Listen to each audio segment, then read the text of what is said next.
Hi.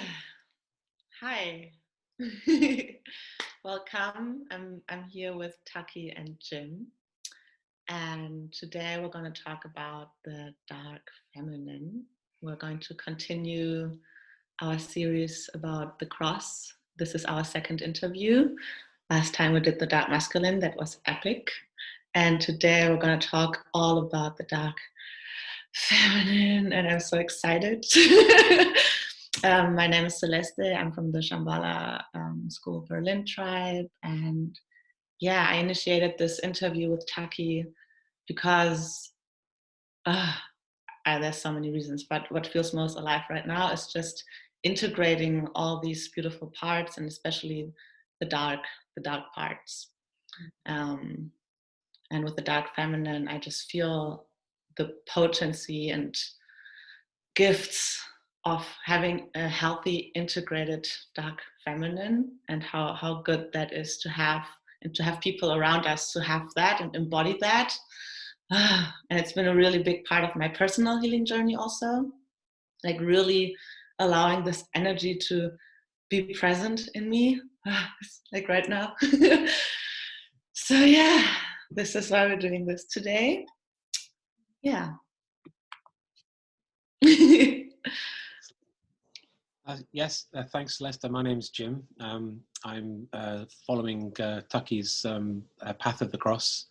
So I've done the masculine workshop and I've done the feminine workshop, as well as a few other workshops with Taki'h, and particularly the couples relationships workshops. And there's a degree of crossover there that's really relevant.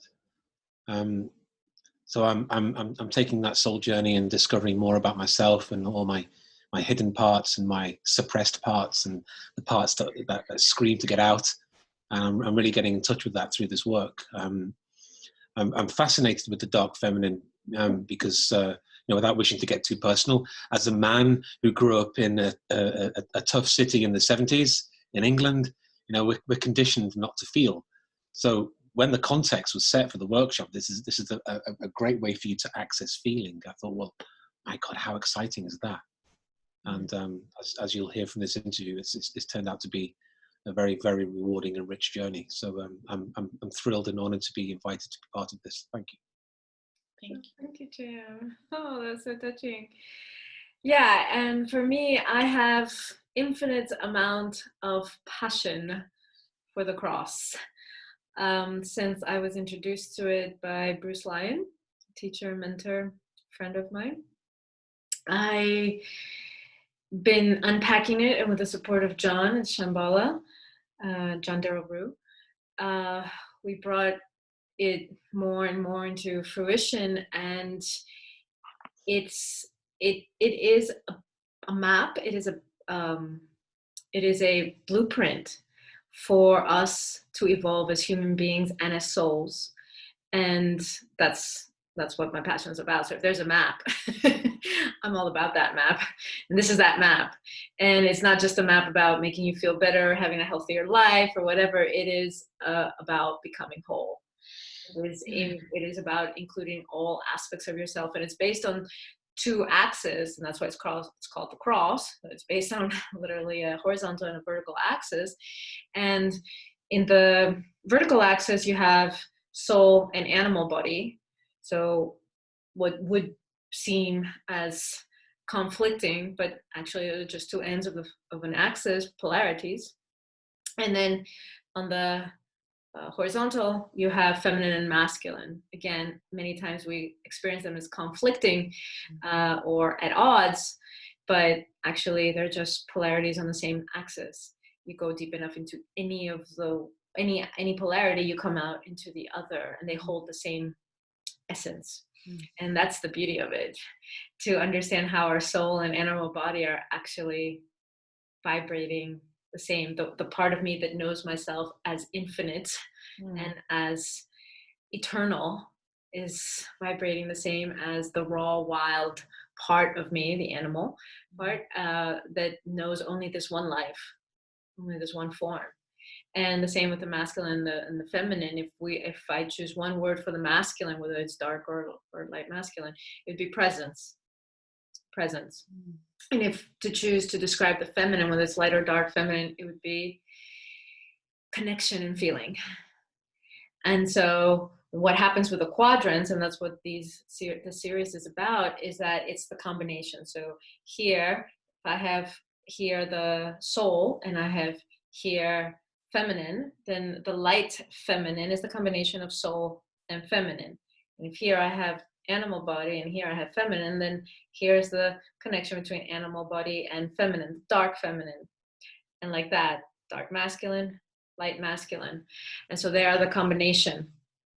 And I just want to clarify what we mean by dark here, because a lot of times, and this came out when we were asking, what questions do you have? We'll answer them in the interview, in the webinar from people. And there've been comments around this use of the term dark.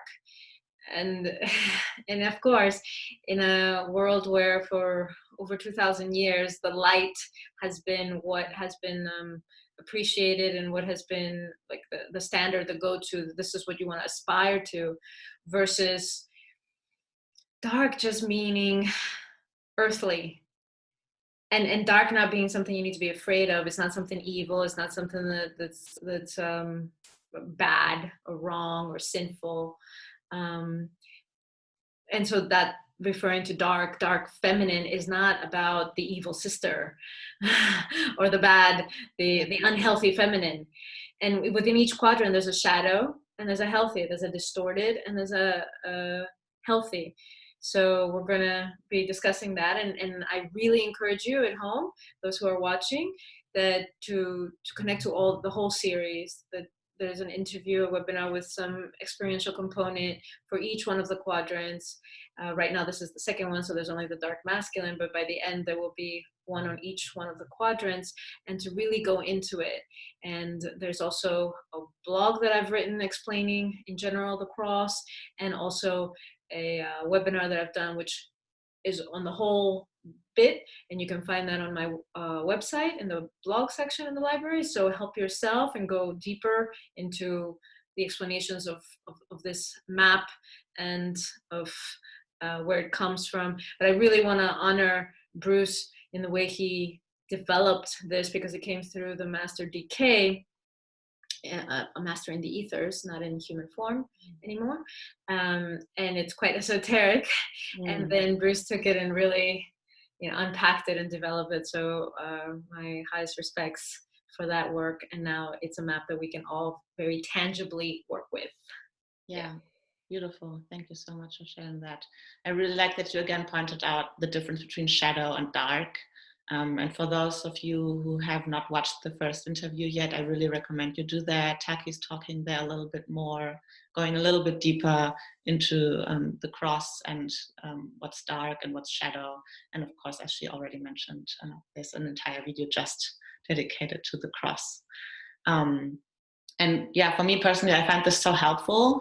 As you said already, it's just really a map, and it's just really supporting you to become more full and more integrated as a human being, and to really be able to fulfill your purpose on this earth, in this lifetime.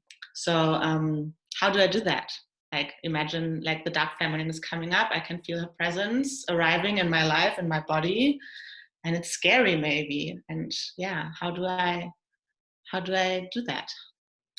Right. So what is the dark feminine, right? So, yeah, this thing that you mentioned about it being scary, this is the quadrant that has been shamed the most. The dark masculine, as I mentioned before, is the quadrant that has the most shadow, because we have kept it the most repressed.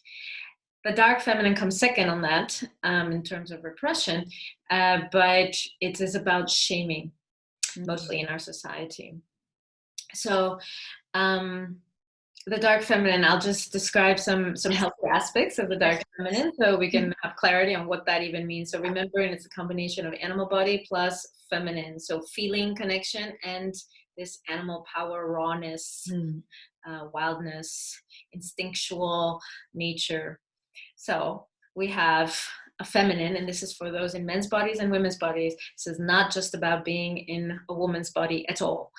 So we have the intuitive, instinctual, not intuitive as in third eye, but intuitive as like my body knows it's pointing me in this direction or that direction, or my emotions or my heart or there's this ness,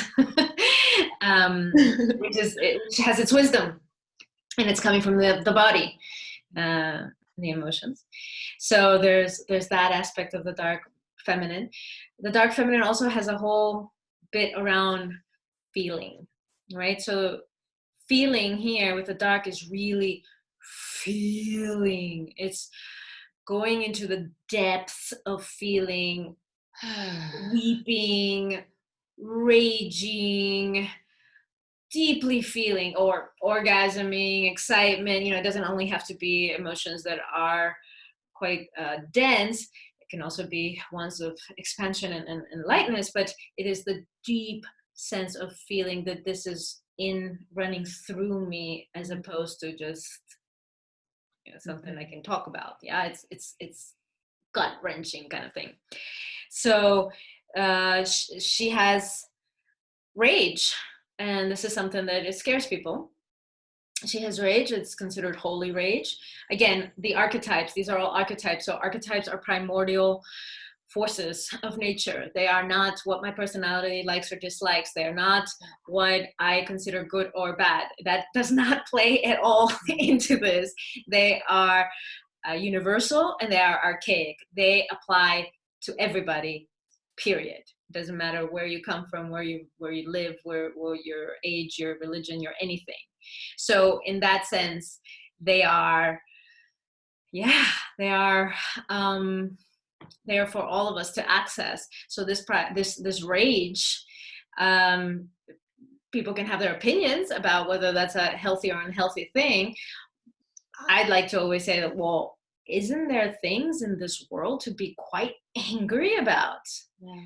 The way, a standard one, the way we treat nature, or the status of the nature. Maybe it's not how I treat it, but how where we've come to with climate change, and where we've come to with extinction of species.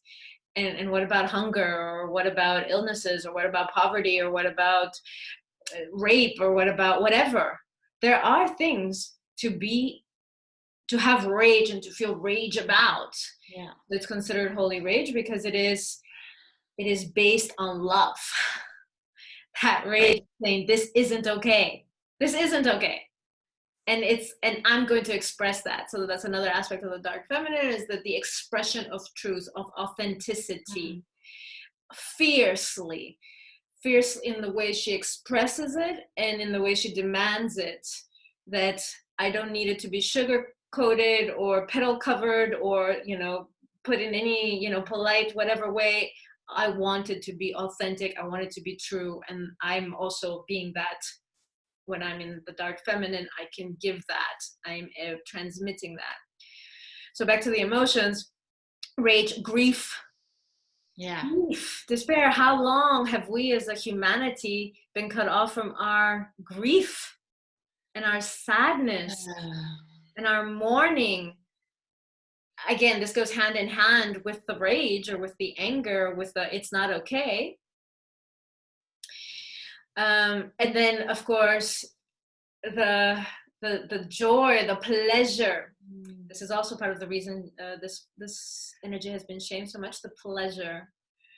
As a society, we have a collective karma around pleasure and around emotions over the past couple thousand years, since the monotheistic religions have taken root.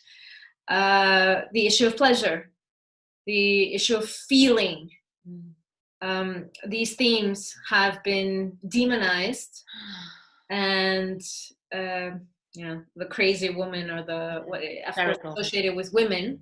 I'm sorry? The hysterical woman. Yeah, hysterical, crazy.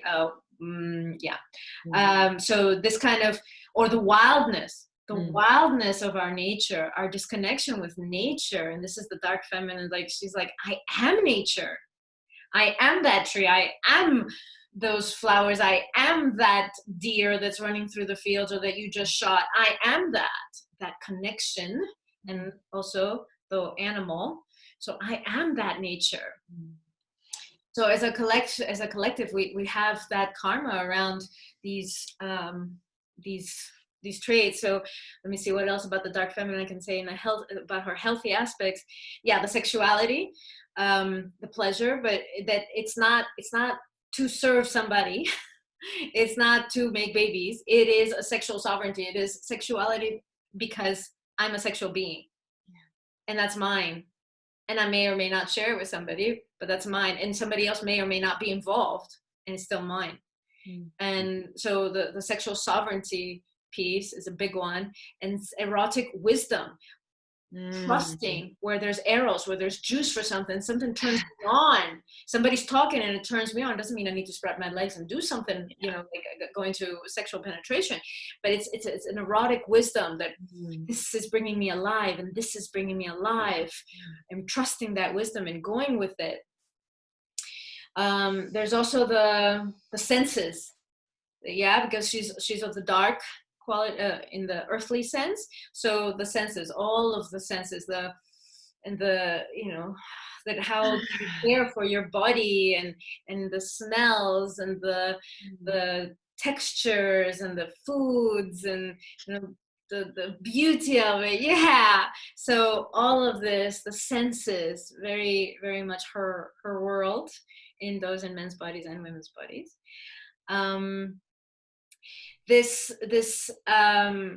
She's, when taken more kind of abstract, we can say, she has the qualities of destroyer. She will say no, she will destroy. She will also protect, and she will also give life. Literally, she gives life. This is the part in a woman's body that gives life, or just through creativity. If we're not talking only of those in women's bodies, but also women's bodies. It's not like you're bearing children every week. So it's the creation, bearing of life, destroying what is not okay with that holy rage or with that grief, and protecting. So it's very interesting because those are the qualities of Shiva. It's true. That's what I thought. But these are her qualities. And so, for example, here I have Kali, who is one of the goddesses, one of the deities in the Indian tradition.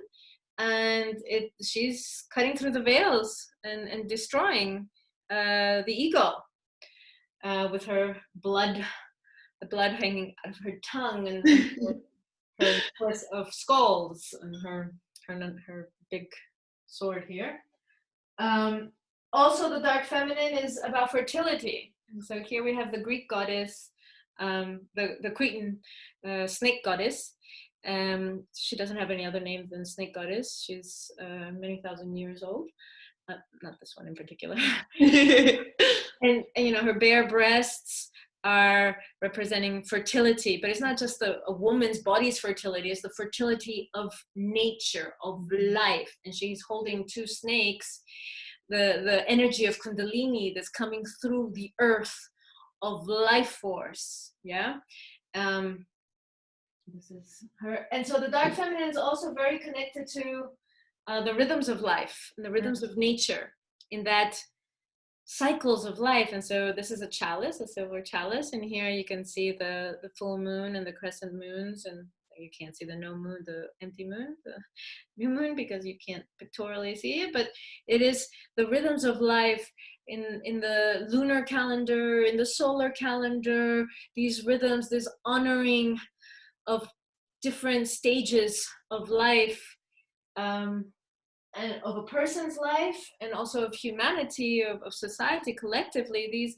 Archetypally, this is the and I'll speak now about women, because traditionally the feminine has been held by women, although that's not where we're at anymore, thankfully.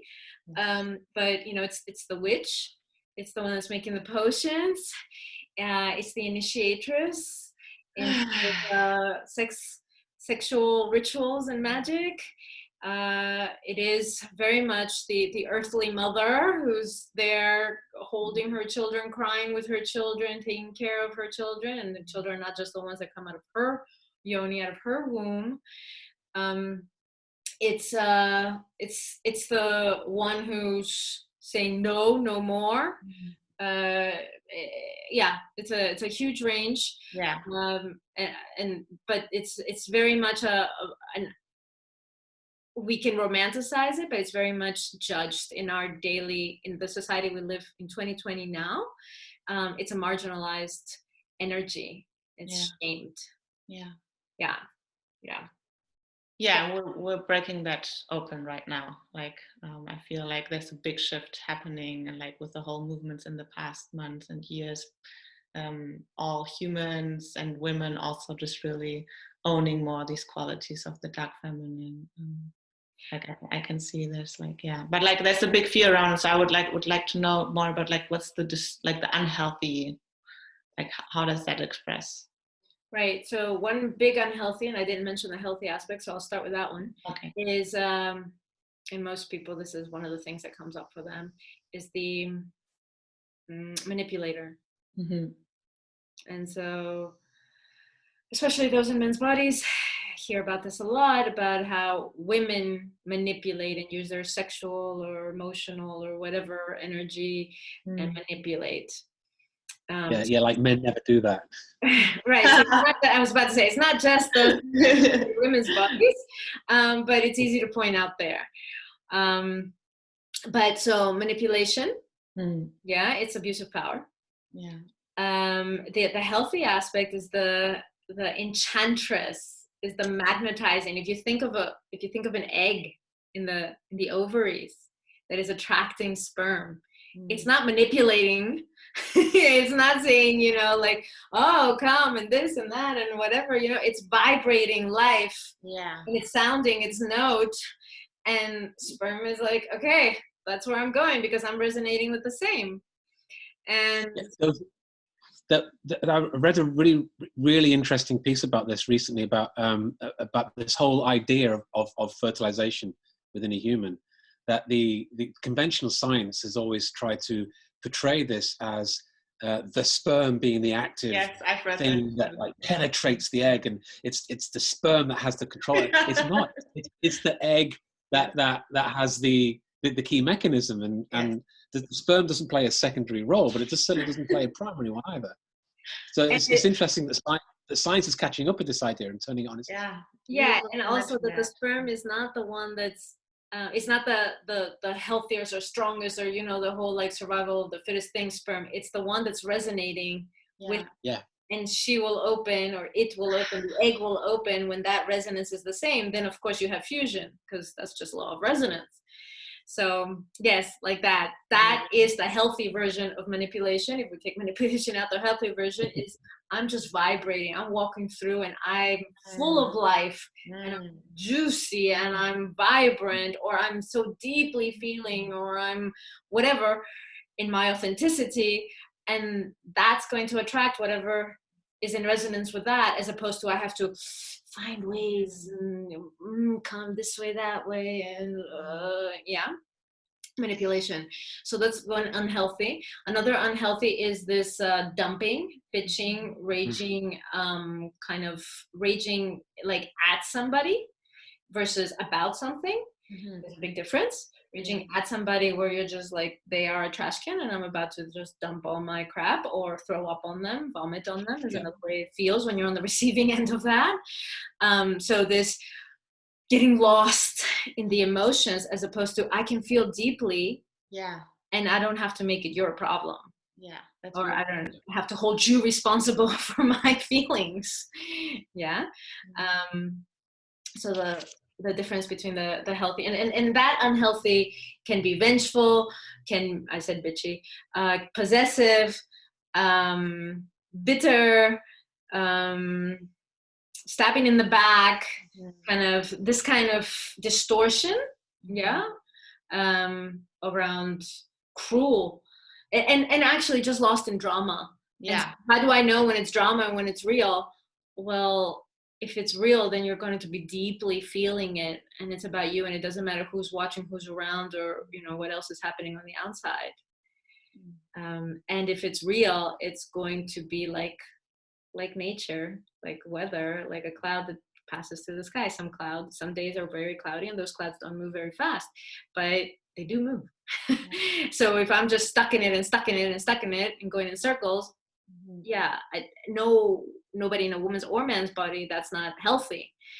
So that's one unhealthy aspect. And another unhealthy aspect around the sexuality can be that using, again, sexuality as a power over, as a trading thing, but also the getting lost almost to the point of like addictiveness, like of the high of the whole sexual sensual thing, and not actually feeling or not actually being nourished, like it's a bottomless pit kind of thing. And that's the unhealthy version. Also obsessed with the passion, that it's got to, like, if it's not passionate and it's not well, no, it's not. Nature is not always it does not always have 40-degree weather summer. That's not how nature is. Nature has all the seasons.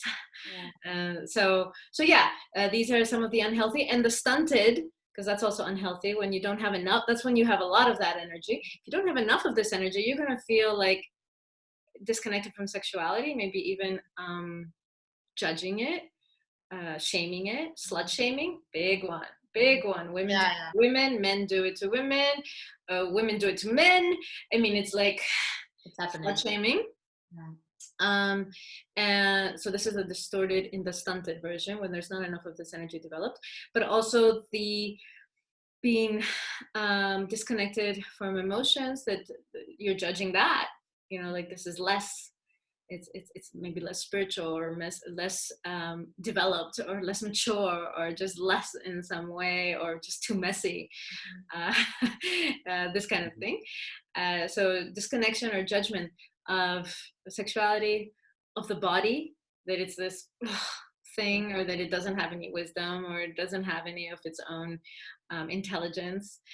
And also the sexuality, the emotions in the body, judging or disconnecting from it, or feeling also maybe just like, I'm not a sexual being, I just don't have a connection to my own sexuality. And that's something that's very strong in some women, and also some men, that for them to have a sexuality, it's like it's got to involve another person, or at least mentally, or physically, that there's got to be another. And the whole idea of sexual sovereignty is like, so these are some distortions. You mentioned the enchantress, which I really love that word. And what came up for me was the seductress. And would you say that this is like the healthy and the unhealthy, like the enchantress more coming from love, and the seductress more like the manipulative?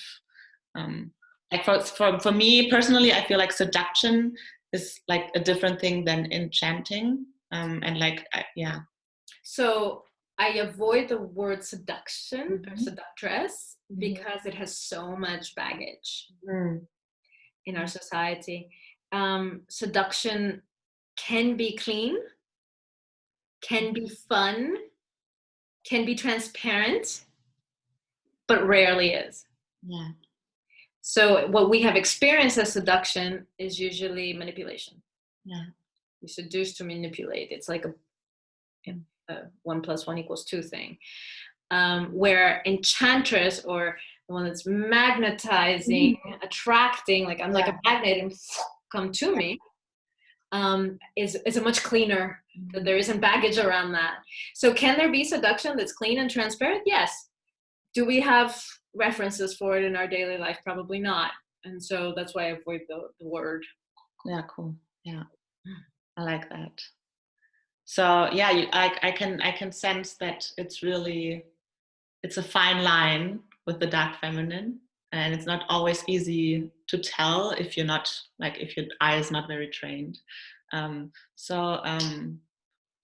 one thing that can help in that, so I just want to say this now, is that just like with the dark masculine, and again, here with the dark, it can, because the density of it and because of the baggage, the shadows around it, it can feel tricky. But I know this is one of the questions that came up a lot about, from those in men's bodies about their partners, or those in women's bodies, or even those in men's bodies, a few of them, how to tell when it's healthy or unhealthy or whatever. All quadrants are an expression, because they're primordial and they are archetypes, they're an expression of love, all of them. And they are an expression of life, and they are power in and of themselves.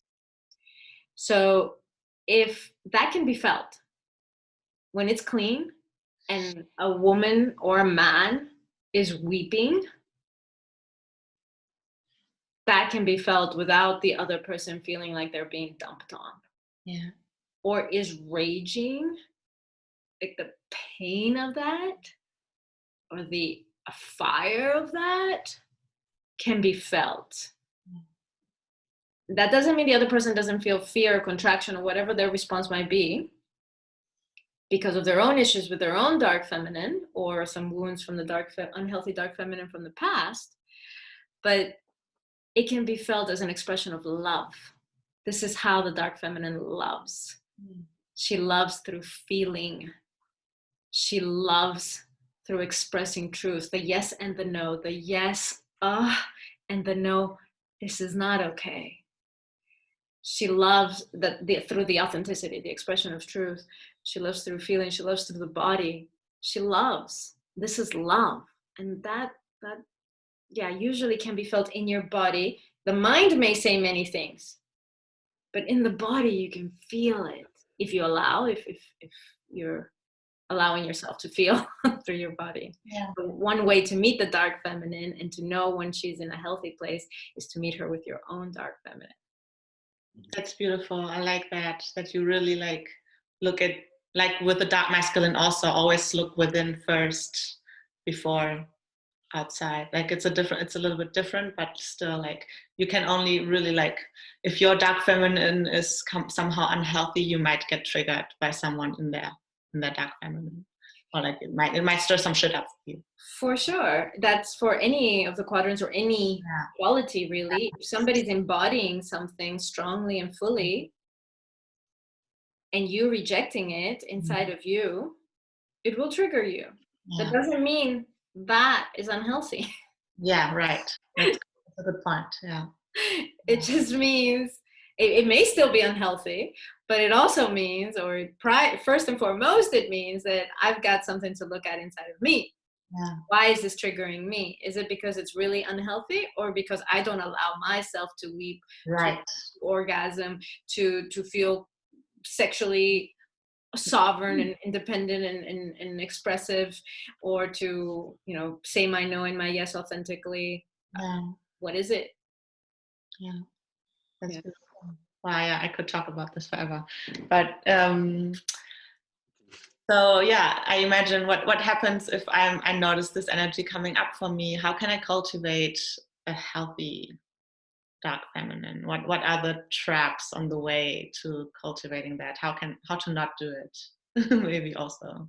Right. So yeah. So the traps, and we covered this also in the dark masculine, would have to do about this love. And when it's self-serving, and this was also with the dark masculine, these are ways that you can kind of gauge, you can have a meter kind of thing. If it's self-serving, if it's just to release my energy from me, to make me feel better, to get something I want, to whatever, then have a look. Is this healthy? Is this love? But if it is supporting love to grow, and that doesn't mean, again, just like with the dark masculine, it's not a snuggly, fluffy, kind of flowery love. This can be absolutely raw and ugly looking. I mean, dark feminine is not, like, are my eyelashes and, is my, that's not, it's like foaming or, again, ballet skulls. Yeah. So is it love? So this is the biggest one. Is it supporting life? Is it supporting love? And if it's self-serving, if the answer to that question is yes, that it's self-serving and nothing else, then have a look. Yeah. Have a look inside. That is your raging or your wanting whatever you're demanding, is that really a healthy expression, or are you just in the shadow of it? And are you lost in it? Are you lost in it? Now, none of these quadrants are meant to be lived exclusively. I think I mentioned that in the dark masculine also, for extended periods of time. You can be working on them, like very focused, and I'm only going to be working with my dark feminine for this month or however long you say, and you make it your practice. But they are meant to go to be a package, and in particular the diagonal quadrants. So the dark feminine collaborates with her light masculine brother for presence in that what could be named as a tornado or volcano of emotions, for example. So without any presence, then it's likely that you are going to get lost in it. So that is needed. But also, just within the dark feminine within herself, if I stay with, is this love? Is this serving love? And is this in some way self-serving only? Yeah. Then these are, of course, you can always fool yourself, but start there. Yeah, I like that. And I feel like this is like a mantra. Like, is this serving love? Like, no matter which quadrant you're in, it's a really beautiful phrase to just keep in mind. Is this serving love? Am I serving love? Yeah, I imagine for many people it's just so new to experience emotions and waves of emotions, and just like no matter female, male body, like it's just really a lot. So it takes quite some practice to really surrender to the dark feminine. Yeah, so this is a key word, and actually let's go into a little bit of experiential right now, with emotions. So the key word is surrender. And that's one of the things that's a key word for the feminine, the surrender. She surrenders. She surrenders to life, or she surrenders to love. That doesn't mean she doesn't have a no, and she doesn't have her own opinions, and she doesn't stand for herself. It doesn't mean I'm a doormat. But surrender to life, into the flow of it, into wherever it takes you. So instead of, I have an arrow and I'm shooting it, a directional impulse of focus, this kind of more masculine approach. So okay, let's taste this emotional realm. So of course there are years and years of work you can do with the emotions. This is just to give you a taste. So okay, closing your eyes. Taking some deep breaths, and with the exhalation, just relaxing your body. And really feeling like a loose cooked spaghetti noodle. So there isn't rigidity or tension. So surrendering to form. And if there's anything in the jaw, just maybe sticking your tongue out, and moving jaw side to side. And the mouth, the jaw are all connected to the pelvis and our genitals through the fascia. So just take some deep breaths.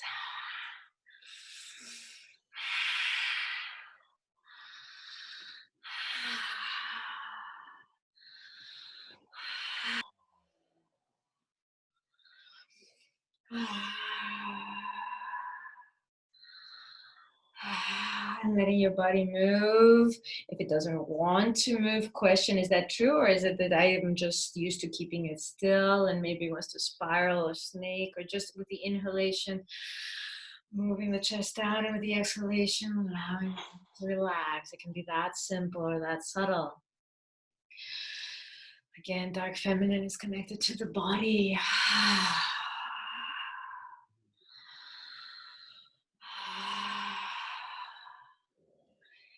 And for those who are not used to moving through the body very much, just taking that invitation, okay, moment to moment, just that with playfulness. It doesn't have to be severe, just with playfulness, okay.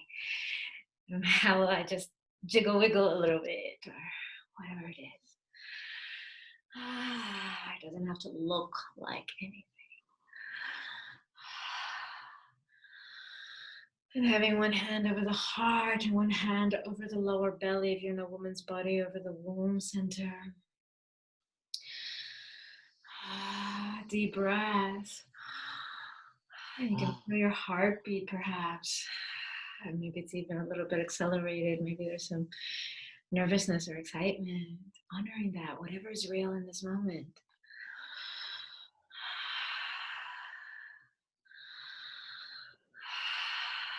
And connecting to how you feel in this moment. And maybe it's just physical sensations, this heartbeat, or how the breath is moving.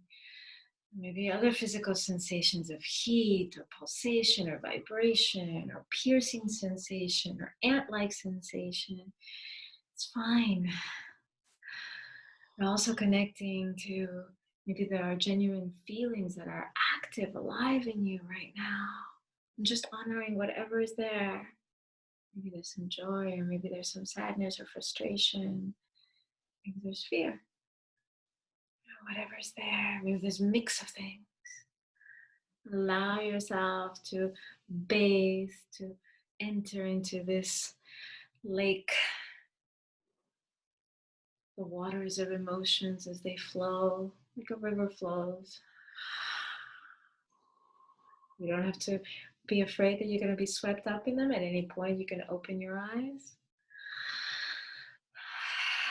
Just saying yes, giving you permission to feeling whatever's real for you in this moment. Another 1 minute for this stage.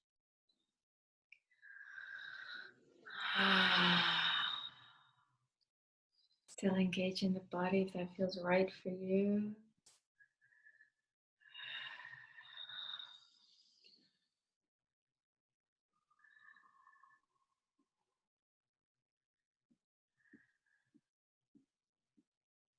Connecting now to the one emotion that is uncomfortable for you. But you don't allow yourself to go there. Not publicly, at least, or maybe just not at all.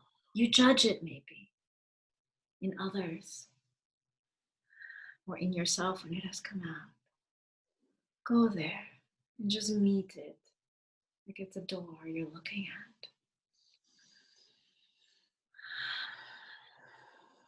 Just one. Focus on that one. And notice, what is it that you usually do to avoid while you're looking at this door? What is it that I usually do to avoid this emotion? Maybe I go numb. Maybe I go to my head and start explaining or judging. Maybe I go to some other emotion that is much more comfortable for me. So for example, if I'm not so comfortable with fear, I'll go to anger to defend and to protect, to feel strong. Whatever it is. Maybe I'm not comfortable with anger because I feel it's destructive, it's violence. Any anger. And so then I'll just go to crying. I'll go to making jokes. Just notice what you do. It's part of the shadow work that's very much a part of all the quadrants, seeing how it's not the healthy expression. Okay, and now this is where we invoke the support of the dark feminine to allow ourselves to open the door. Now you don't have to go running through once you open the door, but open the door. Just give yourself permission to at least open the door. There is a healthy version of this emotion that I can be with it. I can experience even just a 0.01% of it right now. Resist going numb, resist going into your mind, resist going into whatever's the more comfortable thing that you would normally go into. And feel physical sensations. Allow your body to move in any way it wants. Allow the dark feminine to descend. Say yes, feel. This is what makes you human. This is what lets you know that you're alive. Feel the vibrations, feel the sensations, and if any sounds come or you need to change position and move or whatever you need to do, it's embodied, it's not mental. So you just allow it. You're gonna spend just two minutes. 2 minutes.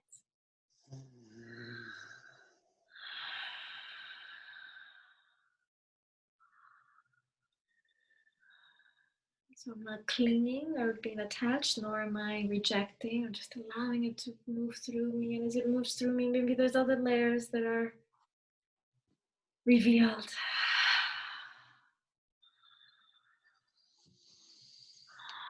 One more minute.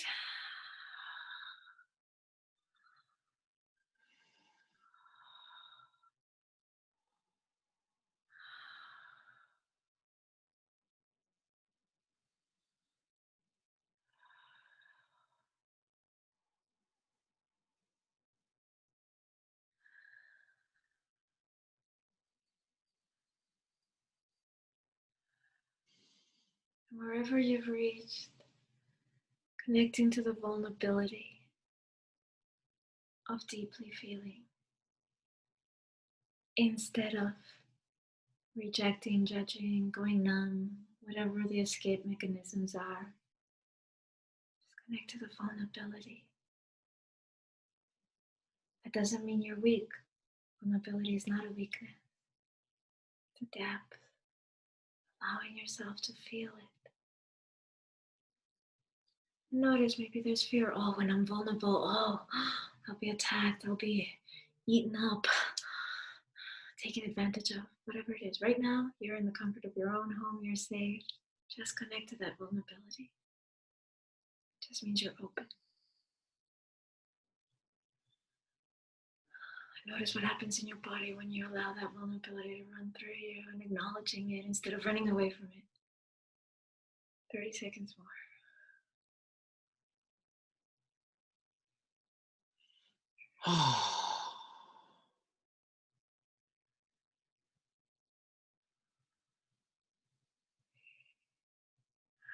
Notice now also in your physical sensations and the energy flow of your body, is there a power that comes with that vulnerability? Is that vulnerability strength? Is it power? Not that Tarzan banging of the chest kind of power. The power of vulnerability, of deeply feeling alive. That I won't go to sleep. That I won't go numb. That I won't reject a part of me, cut off an arm. That I can feel. I don't have to be identified with any of it. Meaning I don't have to cling on to it and make it my identity. But I can fully allow it. The power of that. This is the gift, one of the gifts of the dark feminine, her love, and how life force moves through this expression, this energy, whatever it is, emotion that you were just working with. This is life expressing itself in this flavor, with this frequency. But behind it, it's just energy. And it is life. Just like there are violet flowers and red flowers and pink flowers and white flowers and yellow flowers and all kinds of flowers. It's an expression of life. So too is this energy.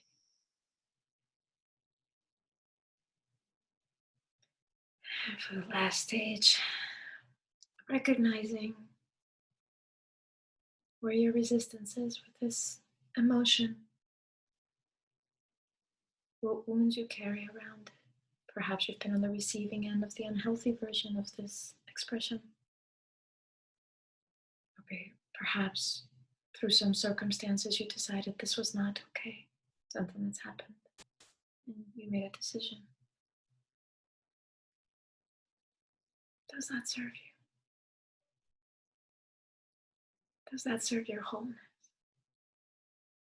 Or are you a slave to anyone who might be vibrating this emotion, a slave that you need to get away from them, or you need to put them in their place, or you need to, whatever, react from trigger?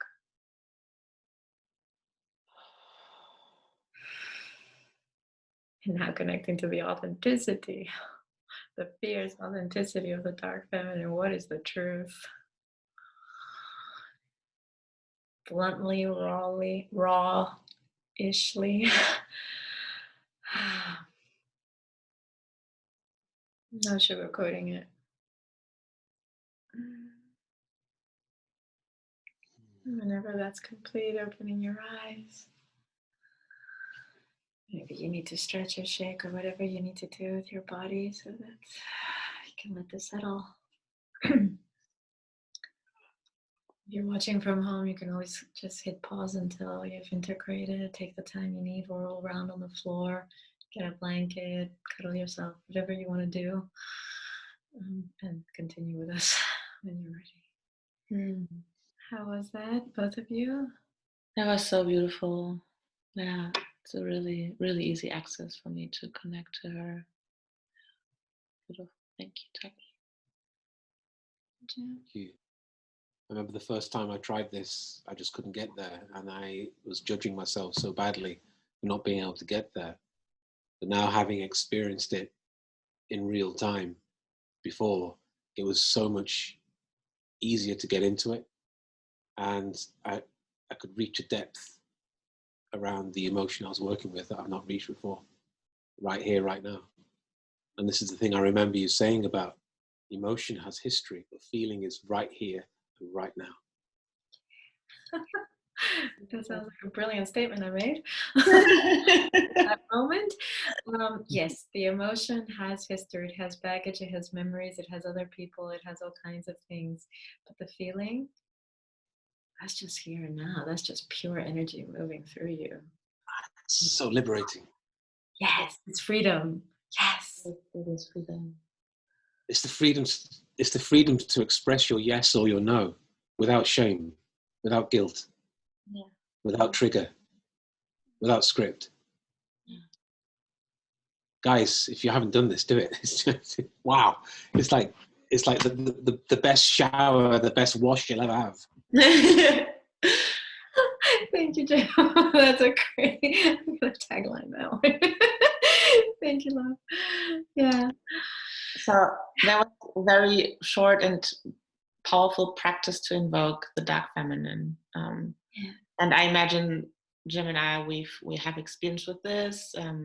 So it's more or less easy or simple for us to do that. What happens, like, if I'm a woman or like a female-bodied person, and I've spent my entire life in masculine yang energy, and it's really hard for me to invoke, it's really hard for me to invoke the dark feminine. Yeah. Like for female-bodied person, I know that there's a lot of women out there who have that. Yeah, and it's not only for those in women's bodies. I mean, for those in men's bodies also that have been identified with the masculine all their life. And really, for me, first there needs to be a decision in you that do you want to be whole? Or do you want to be identified with the conditioning or what's easy, or what you're comfortable with, however you want to put it. But there's a fork on the road. Do I want to be whole? And if you don't want to be whole, and I there was a comment in the dark masculine thing, or at some point from someone in a man's body that was like, why do women want men to be anything other than the masculine, and why do women that? And I'm like, well, if you want to keep identifying only with the body that you were born in, feel free. There's nothing wrong with that. There's absolutely nothing wrong with that. Yeah. Nothing. There's no judgment. There's no that you're less or you haven't caught up with us or blah, blah, blah. Nothing. Please hold that. Hold that point. But if you want to identify with wholeness, and for some reason, that's the thing for me in this life. That's where I'm at, and that's my note. I keep sounding wholeness, wholeness, wholeness at the personality level, but also the soul level. Then we need to embrace the feminine, whether you're in a woman's body or a man's body. And unfortunately, the conditioning, the modeling, the status quo, the what's comfortable for the past 2,000 or more years, which is a pretty long time for this lifetime, from this lifetime perspective, has been the masculine. So yeah, it's scary. So to just recognize it's not that. So first is to say, yes, I want to, because I want to be whole. So what is your reasoning? And then to look at your beliefs. Look at your beliefs, because that's what's going to, is usually the first barrier is I'm judging, or I'm labeling, and then there's nothing else can happen. It's like the gates have been shut because the mind has said, it doesn't matter, it's not real, it's holding me back from enlightenment, or it's messy, it's chaotic, it's confrontational, it's violent, it's addictive, it's so strong, it's going to pull me down and I'm never going to get out of the clutches of this. Whatever your beliefs are, examine them. And do they serve you? If your yes is to wholeness, then these beliefs clearly don't serve you. So what is my intention? And then what's in the way in terms of beliefs? And then what is the real feeling behind that? Actually, most likely I'm feeling some fear. There might be other things along the way, like at surface level, but behind that there is some fear. Some fear around getting caught up in addiction, or losing control, or becoming insatiable, or destructive, ruining relationships. If I actually tell the truth, or if that I actually feel this, my partner's going to leave me because he or she won't be able to be there. And especially for those in men's bodies, oh my God, women, those in women's bodies, do not give space to those in men's bodies to go into this and to weep and to rage and to feel that and to say, oh, this is healthy, because the same expression from those in men's bodies, if done in women's bodies, yeah, she's just, in her dark feminine space, but let a man do it, and it's all of a sudden, he's either violent, aggressive, or he's being a wuss, and he's not holding space for me, and blah blah blah. Yeah. So the way those in men's and women's bodies uphold the masculine in everyone and put down the feminine in everyone, and to start recognizing your sister in everyone. Yeah. Your sister in everyone. And this is what part of the work that I know Jim has gone through with me, and that is first because I offered the Dark and Light Feminine workshop for those in men's bodies only, for them to see the sister within themselves and then between themselves, and then to be acknowledged by women also working on the same thing, those in women's bodies working on Dark and Light Feminine, for everybody to see the sisters in everyone, that it doesn't matter what body you're in. And so that's ultimately in my world where we want to reach. So there's a lot of talk about that the healthy feminine, usually that's only applied to women, those in women's bodies. It doesn't extend to those in men's bodies, and that is a crime. That is a crime against humanity, in my opinion, because it's holding half of our population, which is 3.5-4 billion, back. That you can't have access to this, that it's not okay for you to express this. So if you go through, first I have a yes, then what are the beliefs that are in my way, and then what is the feeling behind that? Once I work through that, it's usually fear, and then to sit with that fear and to actually feel it. And there we go, we have an opening. Yes. We have an opening. As soon as you can connect to the emotions, we have an opening. And also connect to the body, connect to your sexuality without fantasy or without another person, that this is yours, your eros, your aliveness, that just because I'm in a human body, I'm alive. So these are some ways, and yes, it's scary. Yes, it's scary. I'm not going to deny that. Yes, it is. But little by little, and with the support of others who are who have been there and who can hold, create a space where you can feel safe expressing that. And if you have a partner, you can ask. I'm working on this, and I'd like to. I'm going to go more into this, and so warn them, let them know. And that doesn't mean I'm going to do it against you or on you, or you're not going to, have to be the suffering one, but just know that I'm working on this. Yeah.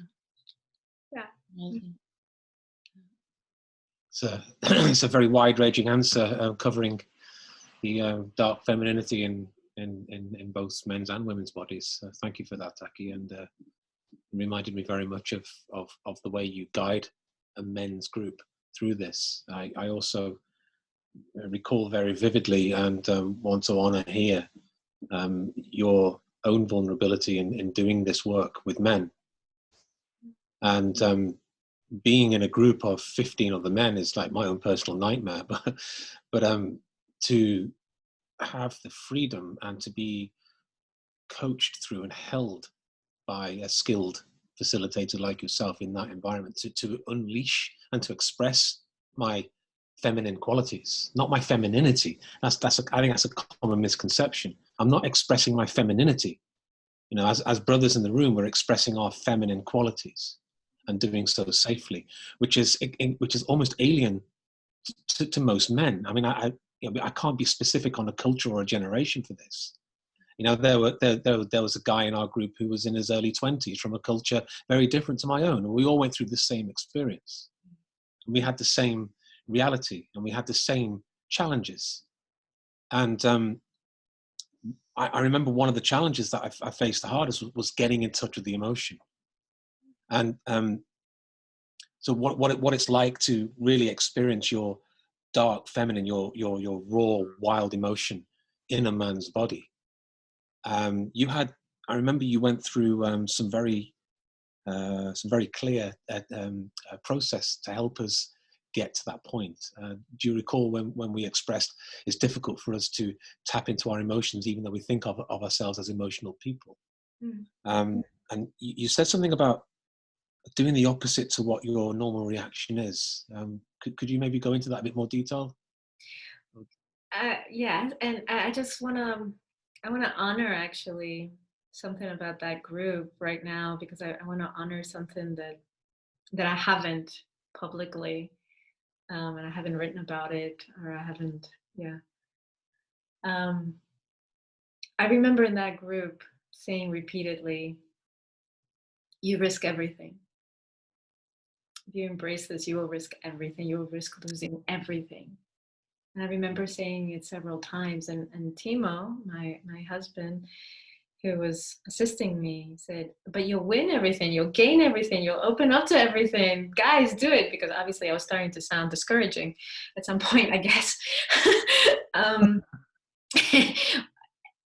later, the next day after the group was over, kind of thing, or within 48 hours, it became very clear to me that I was speaking from an imprint I was carrying for lifetimes, not in this lifetime. In this lifetime, I have a woman's body, but of lifetimes of, if you do this, you will risk everything.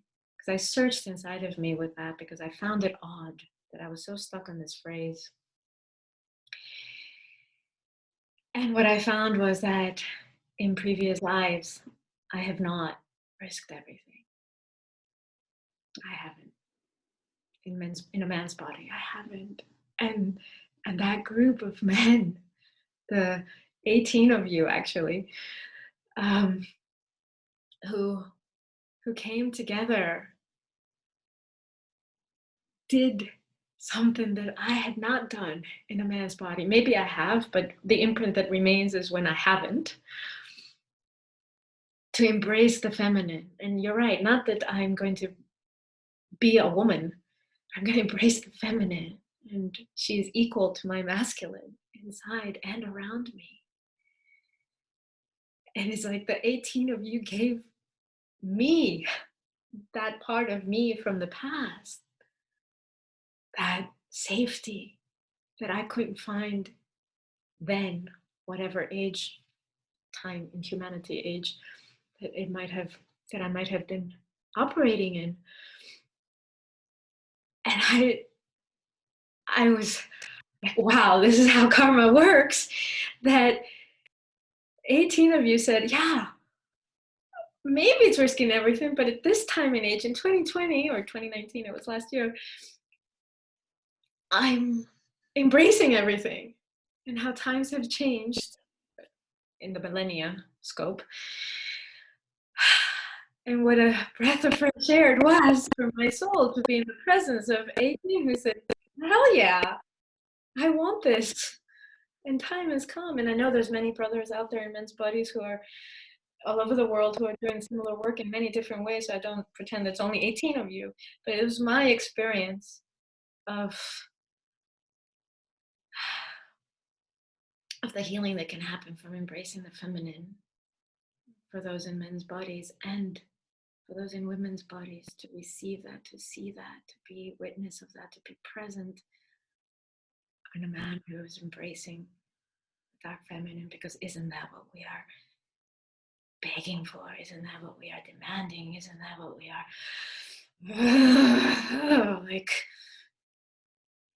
honor nature, honor rhythms, honor the feminine, honor. And it happens at home first, in this home, this body home, this home. So that is extremely healing for anyone in a woman's body, because all of us have lived in the other body in previous lives, to experience. So I really wanted to honor that and say that. I know you had a question. It was. Oh, I think you've answered it. Okay, good. Yeah. But, I just wanted to reflect slightly on that and lead into a question about when as a man you're conditioned not to feel. Yeah. Okay. Or you're conditioned that feeling is weakness. And then there's this sense of longing inside that you don't have an outlet or a channel to express. And then when you finally get to express that longing, it's like, and it's raw, it's messy, it's, you know, literally blood, sweat, and tears can occur in those moments. And it's that freedom to get in touch with something that you really, really want inside you. And there's a line that I remember from our workshop, which is, sometimes the thing that you're attracted to out there is a reflection of what you most want in here. So again, getting in touch with with your inner woman is such a powerfully liberating thing to do for a man. Yeah. You know, and I can't speak for all men, but there's no other men here, so I will. Yes, Jim, you're representing all men. So yeah, this, and it's the same. I think we touched on it directly or indirectly with the dark masculine also, that this whole presence for me and this, like, you know, be that dude, or, you know, that whole thing. It's like, well, maybe if you're in a woman's body, you're actually just wanting that for yourself, and you don't need to be a slave to it, whether you find it outside or not. And the same thing with the feminine in man's body, that there is usually, it is a rare person in a man's body that can't connect to a longing for the freedom of choice. Doesn't mean I will always, all the time, emote or be orgasmic, or, you know, be one with all the cycles of nature, or, you know, whatever. But do I have the freedom of choice because of this such segregated conditioning of what it is to be in a man's body, what it is to be in a woman's body, boy, girl, pink, blue thing, that there's this longing of, like, you get to express and I don't. I need to go in and chop wood or race a car or do something really destructive. And there's plenty of research that in the mental health, other health, general public health, as well as scientific research that shows that because of the consistent suppression of emotions for those in men's bodies that has been passed on generation after generation, the amount of self-destructiveness, addiction, suicide, depression, blood pressure, stress, anxiety, stroke, etc., etc., domestic violence, sexual abuse, keep going, drug abuse, alcoholism, whatever, keep going, that men face, that women don't in the same, nowhere near the same amount. The stats are just like, the fuck? And a key there is connection to emotion and the freedom of choice to be able to express it and feel safe doing so. And that is an incredible enslavement of those in men's bodies that they cannot. You've spoken about how we don't have to have any one of these four quadrants as our safe base or our home, but this idea of stoicism, this idea of suppression of feeling, this idea of in my culture the British stiff upper lip, you know, it'll be all right, don't worry about it, just make some tea. But I just want to bring in here these stereotype views of what dark masculine stands for, and this mystery around what dark feminine stands for. Help us understand. I mean, I understand because I've experienced it, but help anyone who's not experienced it understand what is the difference between the dark masculine and the dark feminine. Because, I mean, if the dark masculine cuts through and gets rid of stuff, that doesn't seem to be the approach of the dark feminine. The dark feminine appears to be about opening up, saying, "Where's the sword?" So, you know, do I surrender to self-expression? What do we do as men to appreciate the difference between dark masculine qualities and dark feminine? How can they complement each other? Yeah, great question. Thank you. And that's a lot of stuff there. That's great. One thing I didn't mention was that because of this imprisonment that men face, those in men's bodies usually through their cultural conditioning, they then seek out partners who will emote for them, and they will judge those partners eventually for the same reasons. It's a catch-22. It's like, I'm not allowed, therefore you're not allowed, but actually I wish that I could, and therefore I'm so happy you can, but I'm not allowed, therefore you're not allowed. And it goes back and forth like that. So the dark brother and sister. So you know, when somebody's in the dark masculine or dark feminine, and it's like you recognize each other. It's like you've shared the same womb kind of thing. It's like, I know you, you're my brother. That doesn't mean there can't be charge in a good way or even in a polemic way, in a triggering way. Yes, there can, but it's like, I know you because we come from the same matter. So it's a beautiful thing to recognize, and yet we are different. And one of the key things, and this applies to the masculine in general and the feminine in general, but it helps us there just to distinguish. The masculine in general will say, this is not me, this is not me, this is not me, this is not me, and go through the illusions, whether it's through consciousness or through penetrative presence or through whatever it is, piercing through or transcending, when we get to the light masculine. But this is not me until I get to nothingness, the singularity of nothing. And the feminine, whether it's light or dark, says, this is also me, this is also me, this is also me, and this is me, and you are me, and that is me, and I feel it all, and we're all connected, and how could any of this not be me? And it's come back home to love, come back home to love, come back home. So it's everything, everything, everything until you reach the singularity of oneness. So both will lead you to the same. Again, when you go into any one of the polarities, that's why they share an axis, it'll lead you back to oneness. So that is the key difference between the masculine and the feminine. Now with the dark masculine, penetratively, cutting through the bullshit, this is not me. And it can feel dry, it can feel cutthroatish, kind of harsh. because it doesn't have much lube in it. Like to, oh, it can feel like that a bit. It's still love. It's still love. It's still life. When it's moved from that space, when it's a personal vengeance thing, then it's destructive and it's shadow. Same thing with the dark feminine. That cutting through the bullshit, and being authentic, and the yes and the no, but it's with emotion. It's with a connection. I'm holding on to the connection, where the masculine is getting rid of, not getting rid of connection to say that that no relationships or anything like that, but this is the energy behind it. So the feminine, the dark feminine, like, I rage because I want us to live in a healthier place. I grieve because I want us to live in a healthier place. I celebrate because I want us to live in a healthier, whatever the thing is, it's through us, the connection. It's holding on, and it's through deep feeling. There's a lot of lube in that. Yeah, a lot of feeling in there. And so it will get you to the same place, the power and force of nature that is the animal body, but it will do it through connection and emotions, feeling.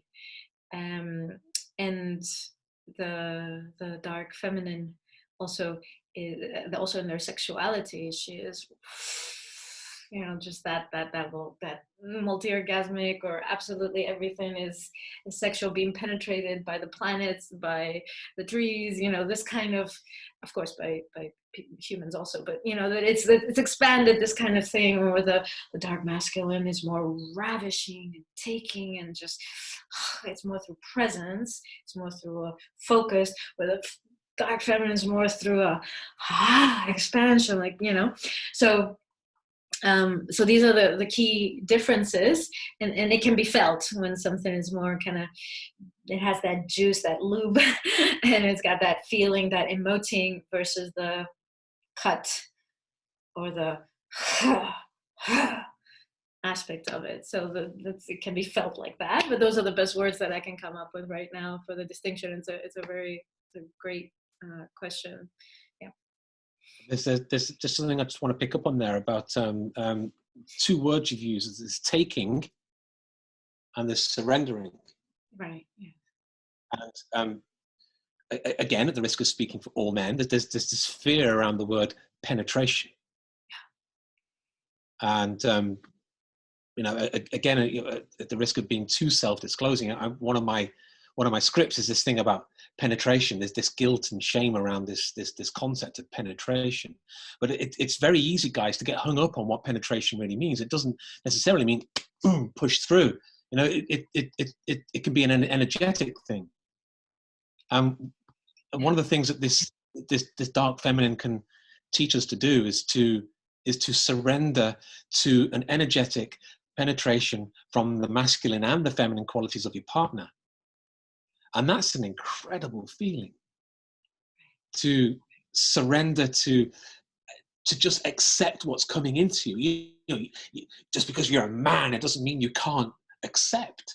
Your role isn't just to go in there and take. This is a very barbarian view of masculinity. And it doesn't make you any less of a man to surrender. It's a beautiful thing. And I've experienced, not just in any kind of erotic wisdom sense, but in a soul sense, that when you surrender to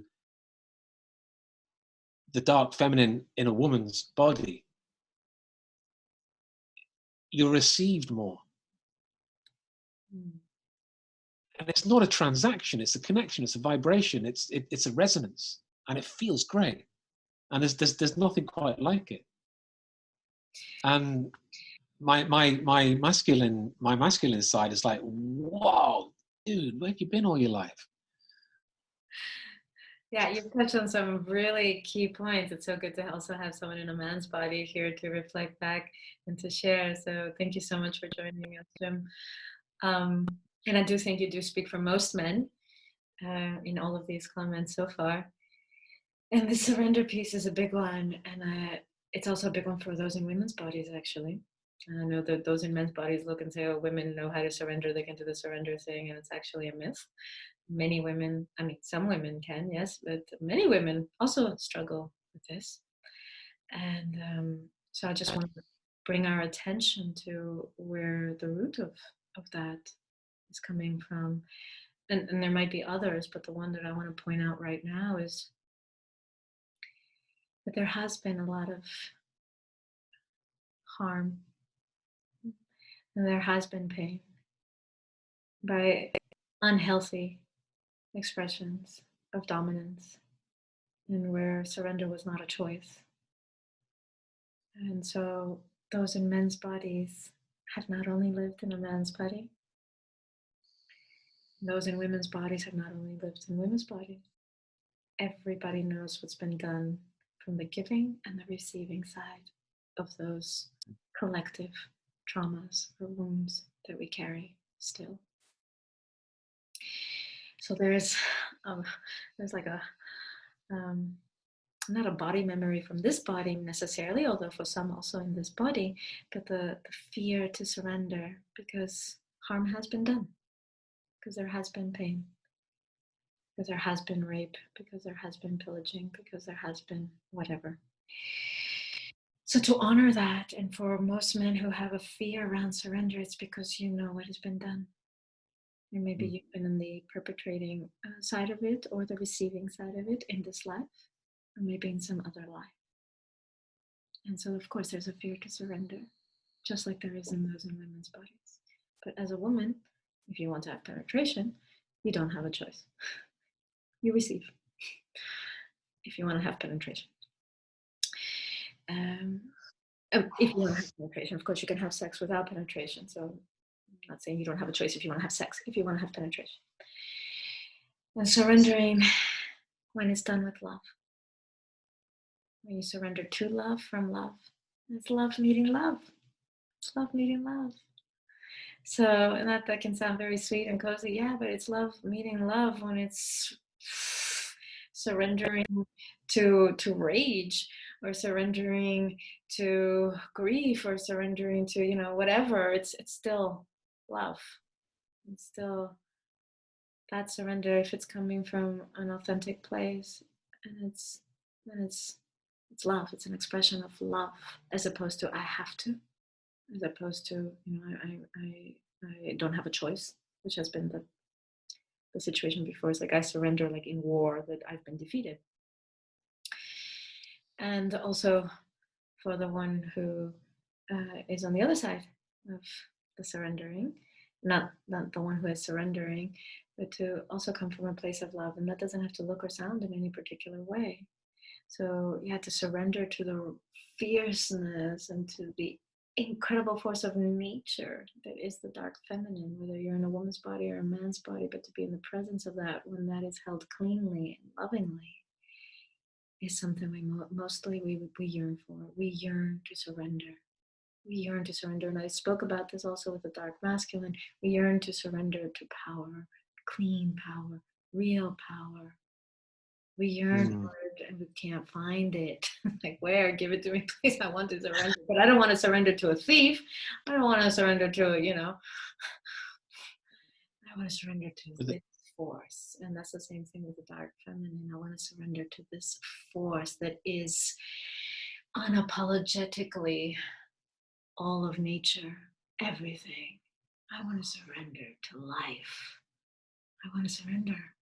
Yes, I do. I may not know how, but when I am in the presence of that force, it's almost like it's a choiceless choice of like, oh, this is what I've been waiting for. And it doesn't have to do with penetration or not penetration, but it can be also sexual, of course. And sorry, Celeste, I'm on a bit of a roll here, but so I'll exceed in a moment. But Taki'h mentioned earlier something, you know, stuff about what's happening in the world right now, like climate change, for example, or shifting attitude, or more and more people being in touch with expressing what their needs really are. And there seems to be this constant shift taking place. And, you know, in the work that reconnects, they talk about the great turning.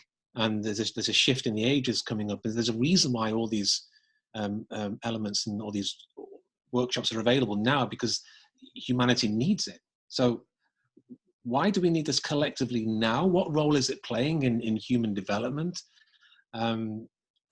Where are we taking this together?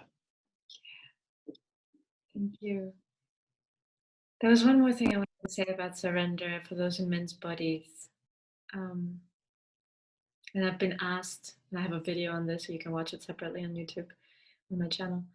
And I've been asked, to talk about how a man can be more respectful or more sensitive to when he's penetrating a woman, this kind of thing. And for me, that's not actually the approach. For me, it's not about how you can be more sensitive to your partner. It's how you can be more sensitive to your own feminine. And that when you also, in a man's body, when you experience being penetrated sexually, whether that's by your own finger or partner's finger, or maybe a wand or a dildo, or whatever you want to play with, but to allow yourself to go into that, or even just in your mouth, a finger in your mouth, and to receive that. And because being penetrated also is being penetrated, as you said, at a soul level. It's also being penetrated by God, being penetrated by life, being penetrated by life force, being penetrated by love. How much can I receive? Love. Can I surrender to love? Can I receive my partner's love, or existence's love, or receiving of abundance, of health, of money? All those have to do with the dark, the earthly realms. All of that. How much can I receive that? If I'm closed to being penetrated, then I'm also closed to a lot of receiving. So surrendering and being penetrated is an opening. I am opening. My surrender is my opening. My surrender is my yes. It's not my I've been defeated and now I'll be conquered and I'll be, whatever, done bad things against. It is this flowering, and so then it's not like a force. Something is being forced. Yeah, I'm the one who, through my free will, is saying yes to opening, to surrendering, to being penetrated. And at the physical level, for those in men's bodies, to explore that, your mouth, your anus, or whatever feels right for you, and to receive, and to even find perhaps even joy or pleasure or fun, just the childlike exploration of like, okay, I didn't die. All right, let's laugh about this, or whatever. Yeah. So where are we headed with as a humanity? So very quickly, Taki'h, reflect on that act of surrender has generated a sense of connection that I've never experienced anywhere else before. And it's not just connection with the outside, or connection with the souls, or connection with the universe, or connection with God, if you want to call it that, but connection with myself. And that's something that I would encourage anyone who is considering, is this dark feminine workshop right for me? I'm in a man's body. Guys, let it go. Let it go, and then just experience it. What's the worst that can happen? Now, yeah, you risk everything, but my God, the rewards are just immense, and that's personal testimony. So sorry, carry on. Right, and even not a workshop, but like just these or whatever. There's going to be one more practice I'll share, but just to these qualities, to embrace them in the way that you can on an everyday basis. And thank you for that, Jen. Yeah, what's the worst that can happen? Okay, I didn't die. All right, maybe I let 1% of it in, and 99% was a waste. But that 1%, that 1%. So where are we headed as a humanity? Imagine, take a moment. I'll do another close your eyes bit. Close your eyes, and what if collectively as a humanity, not just a few people here and there, what if we could actually truly feel connected to each other?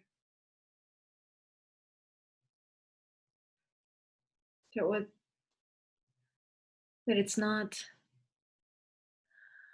me against you, my survival or yours, but to know the truth that we either all survive or we either all sink. And that you may have some gifts from your path that I can benefit from, and maybe I have some too. And can't we share? Feeling that connection, and feeling that connection to the earth, the medicine we are for each other, instead of competing, survival of the fittest, stepping on each other for that supposedly one life raft that's left. No, not true. Either everyone gets on or nobody gets on. Let's just say there is one life raft. Let's go there. And you managed to get on it. Okay, you've survived. You managed. And who cares about everybody else? Okay, you made it through. And let's say you got to the other side now and all that is done. Look around. This is part of what this isolation, quarantine time is teaching us, to appreciate connections. I survived, but nobody else does, or few of us do. Did I really survive? Is this really quality of life? Is this really what I want?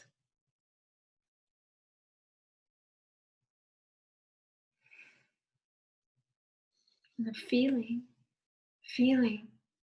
what if we could actually feel the destruction that we've been doing? This is the crucial time for for the dark feminine. Crucial because actually the past 2,500 years or more, this is what we've been cutting off to, and look at where we've arrived. By not feeling what I'm doing every time that one of our fellow inhabitants of this planet, another species, becomes extinct.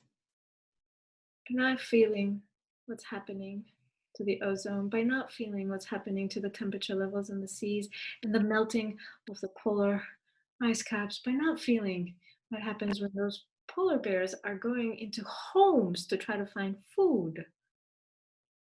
Not feeling it. Now let's get really, really specific. Not feeling my mother, her fear at her age, or my father, or my kids, what world they're inheriting, or my partner, my brother, my sister.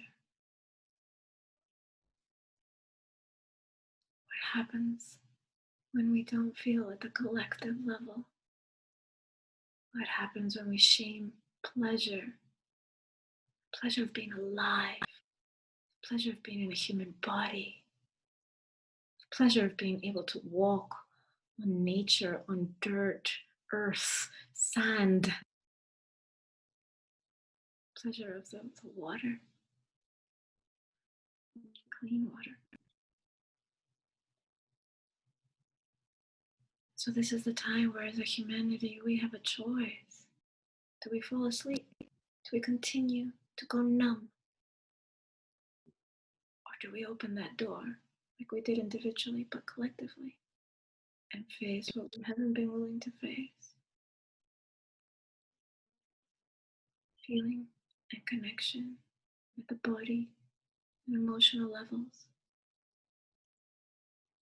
The absence of it is the destruction that we see personally and collectively.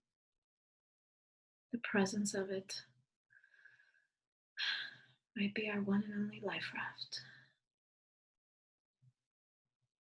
To feel. And as we move through this next decade, which will test us continuously, this corona thing is just the tip of the iceberg. As we move through it, can we still continue feeling? As death comes, as scarcity financial, or maybe goods comes, can we still allow ourselves to feel? That's actually the test. It's not whether this body survives, it's whether love survives. And the dark feminine can teach us how to do that by continuing to feel and continuing to stay connected, accepting all aspects of ourselves.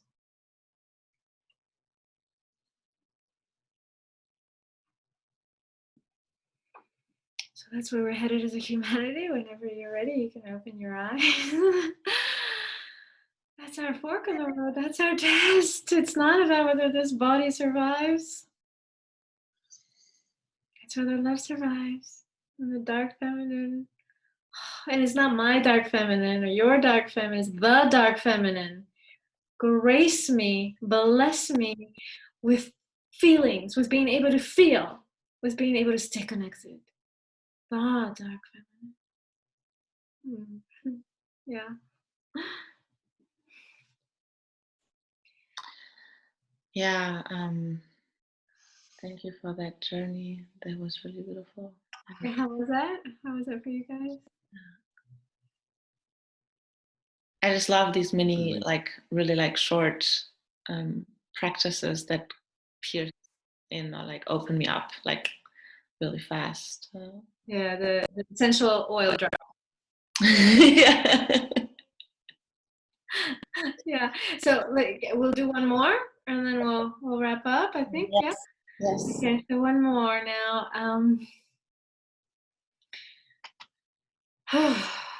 Okay, yeah, closing your eyes and connecting to your body again, connecting to your base.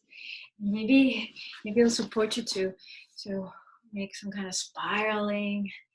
You're sitting, you can just feel your hips, your sitting bones, or maybe you want to stand. Welcome to stand and just move your body in a spiral way, your hips, and allow yourself to snake, your back to snake, and just activating the base and the sacral.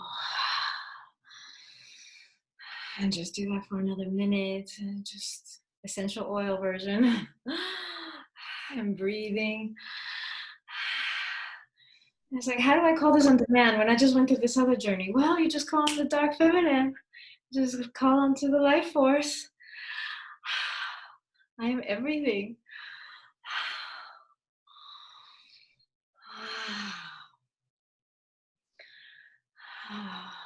Oh,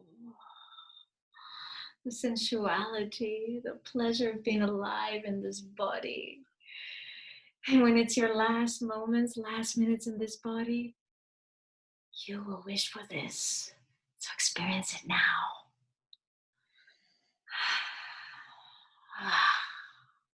Yeah, it's beautiful. And connecting to your heart, and again, it can be your lower belly or your base, your womb or your perineum. If you're in a woman's body, your womb center. And your heart. Connecting to what turns you on. Now it can be sexual, but not only. What qualities or energies turn you on? Get your juices flowing, get your heartbeat going, expansive feeling, or butterflies in your stomach, or this, yes.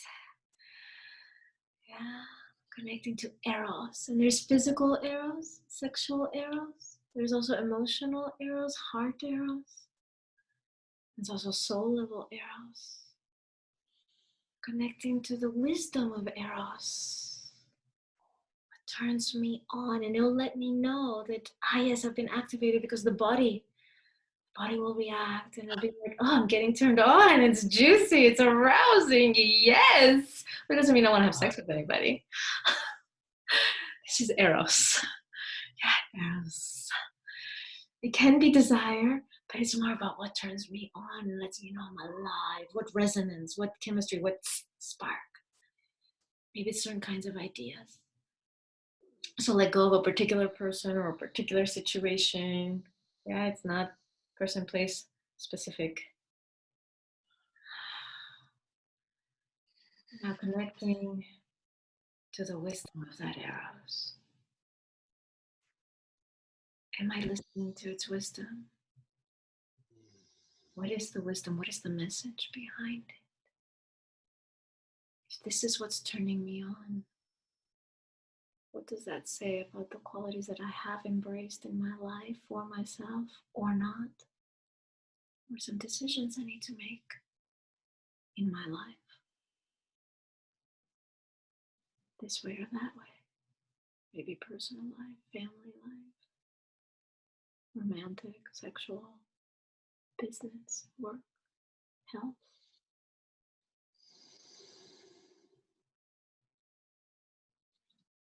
The wisdom of what turns me on and makes me feel alive.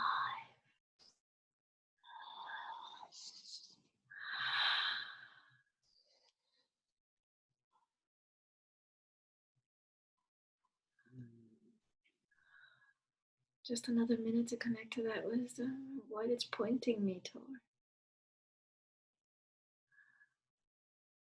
And you'll know because you'll just stay open and juicy. And you'll want to surrender to that. And there might be mind stuff, practical stuff, other stuff that comes up. Go stay with the wisdom. And now for the last stage.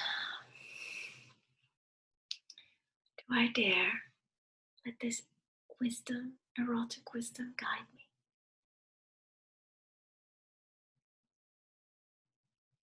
It's pointed me towards something.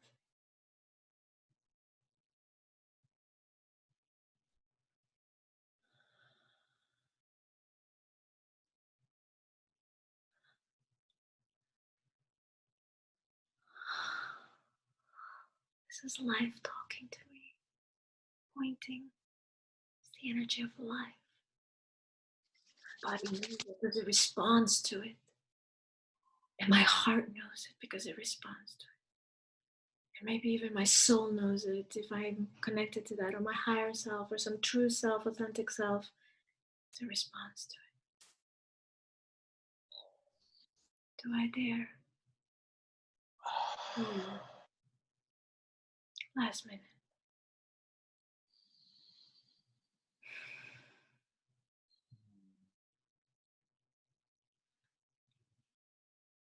Do I dare to let it guide me?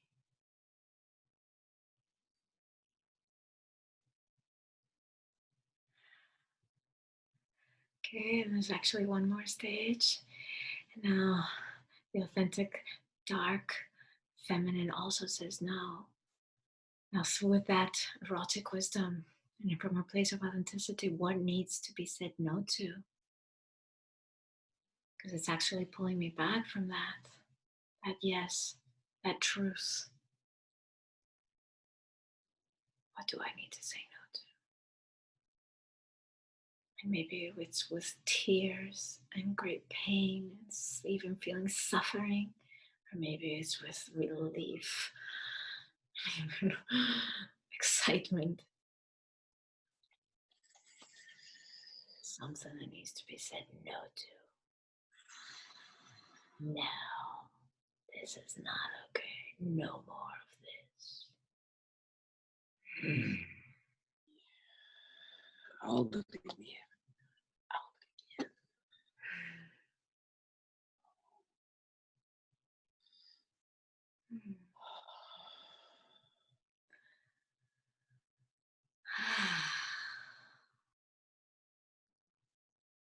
Whenever that's complete for you, opening your eyes and recognizing this as love, as life, and as power. Qualities of the dark feminine.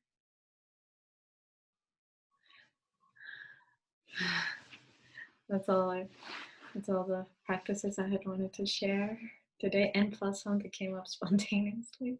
Thank you, Taki'h. How was that? I got some clarity around something that I've been trying to find a decision point in the last weeks. So it's like, yeah, it just exploded into my being. It was good. Jim? Enriching. It's like we're working on the fear-based personality anyway, so it's saying no to fear. And that's where the strength lies. So just to clarify for those who are watching, because I know they're not working on that with us, with the program you're in with me, that the fear-based personality, when that's your guiding force, where you say yes and no and what you strategize around, as opposed to the authentic feeling of fear, which is something that can be felt and is also very real, very needed, and also points us in a direction. So not saying yes to the authentic feeling, but not saying no to the authentic feeling, but saying no to letting that be a driving force in how I'm going to survive through this life. And that's never what we were meant to do. We're never meant to come in this incarnation to survive through it. No. So, thank you so much, both of you, for your time and for these amazing, beautiful questions. And for those who wrote in with their questions, thank you so much. Yeah, thank you so much for taking time. Also you, Jim, I'm so fucking grateful you're here. And yeah, so what a beautiful, beautiful interview. I received a lot of clarity through this, just receiving your transmission. Thank you, Taki'h. Thank you, Taki'h. And thank you, Celeste. And also for those who are watching at home, again, a reminder, do connect to the whole series when the full thing is available. Right now it's just the dark masculine, but all 4 quadrants will be available, and it's again, path to wholeness. So yes, all the deepest blessings for your path to wholeness.